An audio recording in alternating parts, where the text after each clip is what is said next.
Miarahaba toko kilasy toko vavy toy izao indray no mety ho toetoetry ny taona manomboka ny volana Jolay hatramin'ny volana Septambra 2024. Mbola anatin'ny ririnina foana Madagasikara amin'izao fotoana izao. Ho jerentsika ny famaritra ny toetr'andro amin'ny ankapobeny maneran-tany. Ny fiafanan'ny ranomasina manodidina fehitan'ny hatrany no singa entina mamaritra izany toetr'andro izany. Ho jerentsika aloha ny ranomasimbe Pasifika mbola mangatsiaka hatrany ny aty amin'ny ilany atsinanana raha hoarina amin'ny ilany andrefana mbola ao anatin'ilay tranga lanina hatrany isika.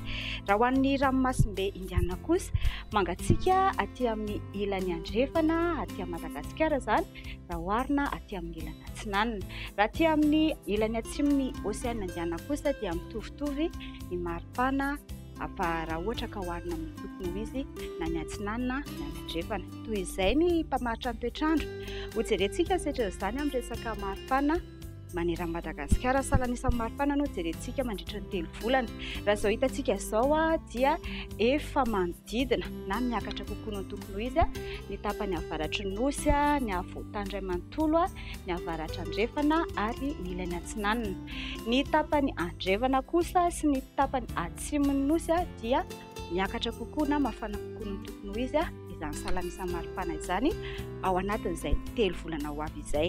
Ho jerentsika indray manahoana ny volana Jolay. Mbola hitantsika ilay mangatsiaka satria mbola midina manodidina na midina kokoa no tokony ho izy izany tany maripana izany indrindrindrindra fa ny ilany atsinan'ny afovoan-tany izany hoe Analamanga, ny atsinan'ny Tasy Vakinankaratra Moromania ary Matsiatra Ambony, ny faritra Alaotra Mangoro, ny faritra Atsinanana, ny Vatovavy sy Fitofinany.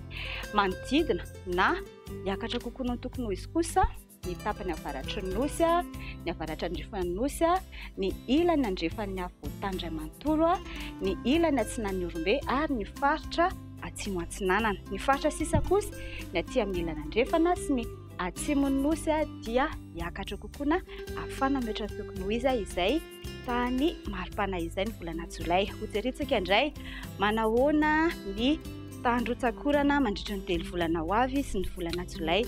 Raha ny hitantsika eto aloha dia tsy ahitana fiovana ny 3 volana sy ny volana Jolay satria izao hitantsika izao dia manodidina na idina kokoa no tokony ho izy na ny fitambaran'ny 3 volana izany na ny volana Jolay.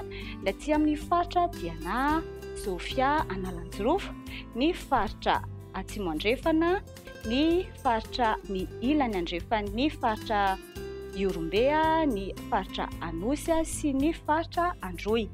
Ny sisa kosa izany hoe ny aty amin'ny tendrony avaratra atsinanana sy ny afovoan-tany iray manontolo, ny ilany andrefana ary ny ilany atsinanana dia manodidina na miakatra kokoa no tokony ho izy izay tany rotsakorana izay. Izay toko kilasy toko vavy no azona roso anareo indray tamin'ity volana ity. Manasa anareo hatrany anaraka tsy tapaka ny vaovao momba ny toetry ny andro sy ny toetr'andro eo amin'ny roy www.meteomadagascar.mg dia manome fotoana aminareo indray afaka ray volana toy izao mandrafitoana.